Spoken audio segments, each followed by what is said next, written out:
नमस्कार. जय गुरु. मी धनंजय विठ्ठलराव डाखरे आणि मी सौ संप्रदा धनंजय डाखरे आपल्या सर्वांचं मनापासून आमच्या यूट्यूब चॅनलवरती स्वागत करते. आमच्या यूट्यूब चॅनलचं नाव आहे गुरुदेव प्रतिष्ठान. या चॅनलच्या माध्यमातून आपण गेल्या काही दिवसांपासून ग्रामगीता अध्ययन नावाची एक सिरीज चालू केलेली आहे आणि त्या सिरीजला तुमचा प्रचंड भरघोस असा प्रतिसाद पाहून खरंच आम्हाला खूप आनंद होतोय. आणि आज बघता बघता आपल्या या सिरीजचा म्हणजे आपल्या या एपिसोडचा 10वा एपिसोड आज आपण शूट करतो आहोत. मला फार आनंद होतोय की आपल्या सगळ्यांच्या साथीने आपण आजचा हा दिवस बघू शकतोय.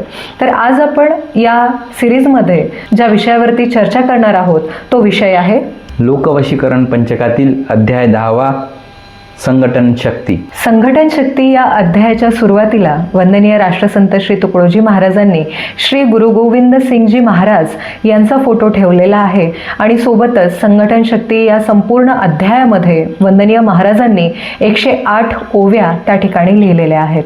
चला तर मग खरं संघटन म्हणजे काय हे आपण या अध्यायाच्या माध्यमातून नीट समजावून घेऊया. आज आपण राष्ट्रसंत तुकडोजी महाराजांच्या ग्रामगीतेवर बोलणार आहोत. त्यातलाही एक खूप महत्वाचा, खूप समर्पक असा अध्याय, 10वा अध्याय, संघटन शक्ती. हो. आणि याची सुरुवातच एका प्रश्नाने होते, एका दुःखाने. एक सेवाभावी कार्यकर्ता आहे जो पूर्णपणे निराश झालाय. तो विचारतोय की गावात इतकी निस्वार्थपणे सेवा करूनही काही स्वार्थी सत्तालोभी लोकांमुळे गावाचं ऐक्य कसं काय भंग पावतं, सगळी मेहनत वाया जाते. आणि हा प्रश्नच म्हणजे या अध्यायाचं हृदय आहे. ही गोष्ट फक्त कुठल्या तरी एका गावाची नाहीये. बरोबर. हा संघर्ष मला वाटतं वैश्विक आहे. कोणत्याही समाजात कोणत्याही काळात या दोन प्रवृत्ती कायम लढत असतात. एकीकडे निस्वार्थ सेवा आणि दुसरीकडे सत्तेसाठी चाललेली धडपड. अगदी फक्त स्वतःचा स्वार्थ साधण्यासाठी. आणि ग्रामगीता याचं फक्त वर्णन नाही करत, तर त्याची अक्षरशः चिरफाड करते. त्याची कारणं काय आहेत आणि महत्त्वाचं म्हणजे यावर उपाय काय हे खूप स्पष्टपणे सांगते. बरोबर. म्हणजे हा केवळ एका कार्यकर्त्याचा वैयक्तिक अनुभव नाहीये, तर एका मोठ्या सामाजिक समस्येचं विश्लेषण आहे. चला तर मग ह्या संघर्षाच्या मुळाशी जाऊया आणि महाराजांनी सांगितलेला मार्ग समजून घेऊया.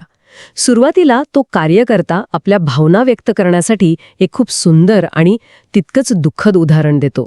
वेलींचं उदाहरण. हो. तो म्हणतो, सुंदर वेली लावल्या अंगणी, घालोनिया परिश्रमाचे पाणी.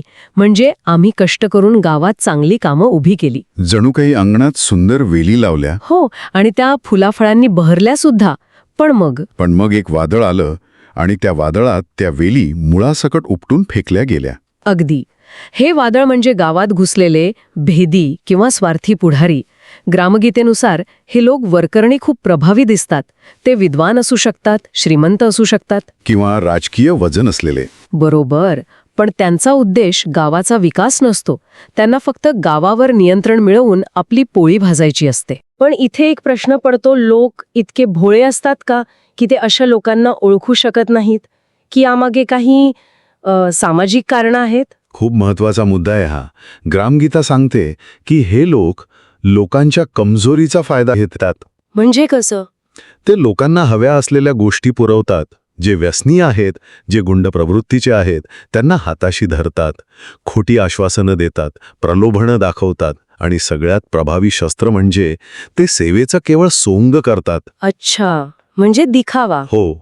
4 लोकांसमोर 2 चांगली कामं केली की भोळी भावडी जनता त्यांच्यावर सहज विश्वास ठेवते. आणि मग खऱ्या सेवकांची सगळी मेहनत वाया जाते. अगदी.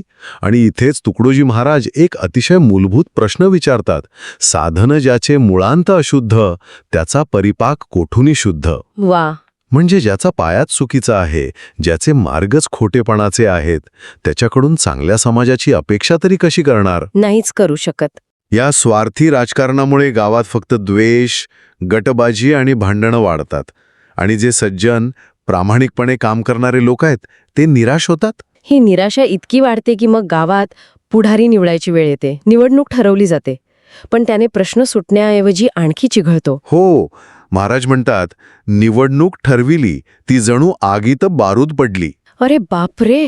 म्हणजे निवडणूक ठरवणं हे आगीत तेल ओतण्यासारखं झालं. अगदी. कारण निवडणुकीचा मूळ उद्देशच हरवून जातो. गावाची सेवा कोण सर्वोत्तम करू शकतो हा प्रश्न मागे पडतो आणि मीच पुढारी कसा होईन ही स्पर्धा सुरू होते. बरोबर. प्रत्येकजण स्वतःला सर्वात शहाणा समजू लागतो. यातून गावात गोंधळ, भांडणं आणि अगदी मारामाऱ्या सुरू होतात.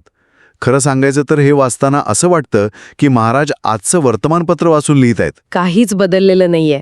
हे तर आजच्या राजकारणाचं अगदी हुबेहूब वर्णन वाटतंय. ग्रामगीतेत निवडणुकीतील गैरप्रकारांबद्दलही काही सांगितलं आहे का? म्हणजे चारित्र्यहनन, जातीय समीकरणं यांसारख्या गोष्टी.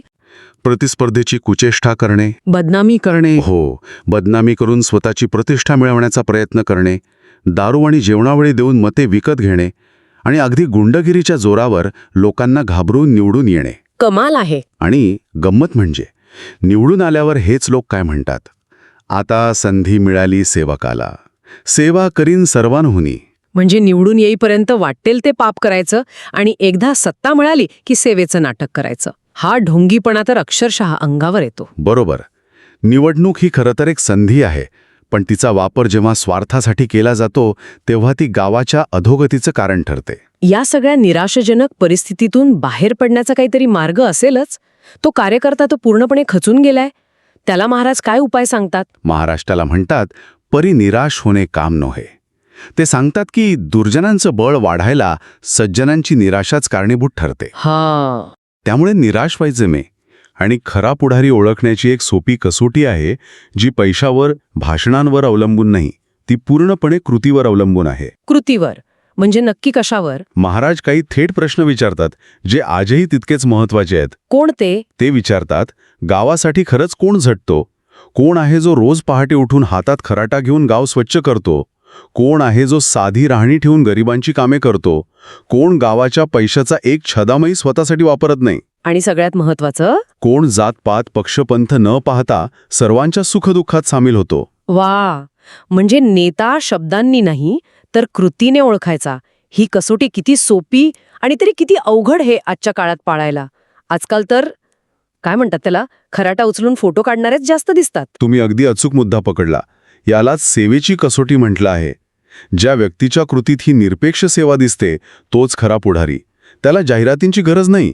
का नाही? कारण ग्रामगीतेत म्हटल्याप्रमाणे गावातील प्रत्येक माणसाला आतून माहीत असतं की कोण खरा सेवक आहे आणि कोण केवळ प्रतिष्ठेसाठी मिरवतो.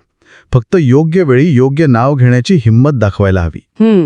थोडक्यात सांगायचं झालं तर तुकडोजी महाराज 100 वर्षांपूर्वीच सर्व्हंट लीडरशिप ही संकल्पना मांडत होते. आज मोठमोठे मॅनेजमेंट गुरु जे सांगतात त्याचं मूळ आपल्याला ग्रामगीतेत सापडतं. सर्व्हंट लीडरशिप, सेवक नेतृत्व, ही संकल्पना खूपच प्रभावी आहे. म्हणजे ज्याने कधी कर्तृत्वच दाखवले नाही, जो केवळ बोलून समाजात फूट पाडतो, त्याला अधिकारवाणीने बोलण्याचा हक्कच नाही? अजिबात नाही. महाराज स्पष्ट सांगतात की असा माणूस गावाचा मित्र नसून वैरी आहे. अधिकार फक्त त्यालाच आहे ज्याने प्रत्यक्ष काम करून काहीतरी आदर्श निर्माण करून दाखवलाय. ठीक आहे, म्हणजे खरा सेवक कसा ओळखायचा हे तर कळालं. पण समजा असा सेवक आपल्याला सापडला, तरी खरी ताकद तर लोकांच्या हातात आहे ना, मतदारांच्या हातात. त्या एका मताच्या ताकदीबद्दल ग्रामगीतेत काय म्हटलंय? मताच्या ताकदीवर खूप जास्त जोर दिला आहे. महाराज म्हणतात, एक एक मत लाख मोलाचे, ओळखावे याचे महिमान. एका मताची किंमत लाखाची. हो, आणि गंमत म्हणजे मताला दुधारी तलवार असं म्हटलं आहे. दुधारी तलवार ते कसं? कारण जर त्याचा योग्य वापर झाला तर ते समाजाचं रक्षण करतं, पण जर त्याचा चुकीचा वापर झाला तर तोच वार आपल्यावर उलटतो. अच्छा. आपण जर एखाद्या अयोग्य स्वार्थी माणसाला मत दिलं तर तोच माणूस सत्तेत येऊन संपूर्ण गावाला त्रास देतो. 5 वर्ष आपल्यालाच त्याचा त्रास सहन करावा लागतो. बरोबर.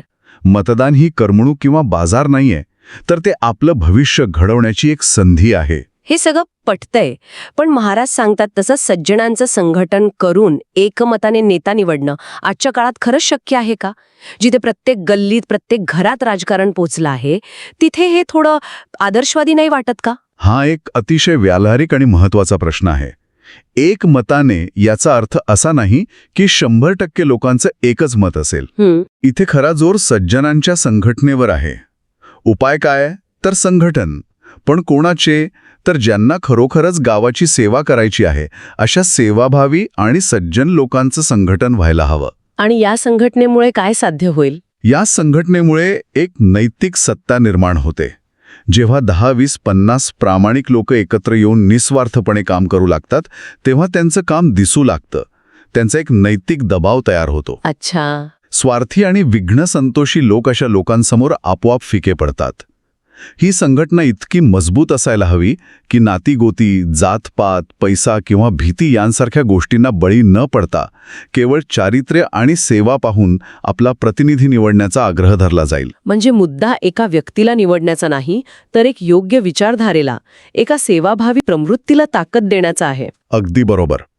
जेव्हा असं संघटन उभं राहतं तेव्हा स्वार्थी लोक एकमेकांवर चिखलफेक करत राहतात, पण सज्जनांची एकजूट पाहून सामान्य जनता त्यांच्या मागे उभी राहते. आणि असं झालं की गावात पुन्हा सुधारणा सुरू होते, मुलामाणसांचं प्रेमळ वातावरण तयार होते आणि जे ग्रामराज्याचं स्वप्न तुकडोजी महाराजांनी पाहिलं होतं ते साकार होऊ शकतं.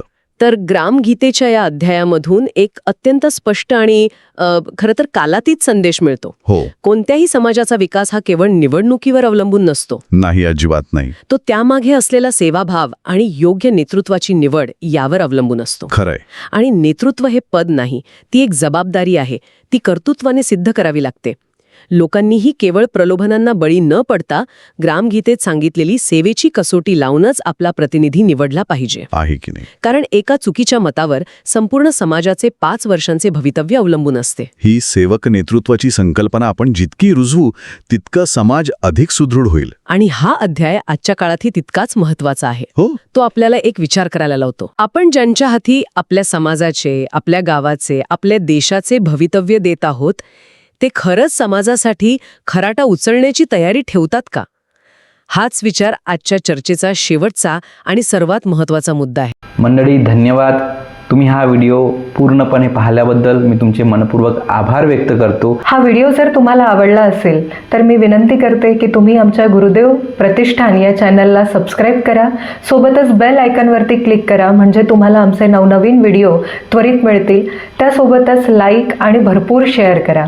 धन्यवाद. जय गुरु.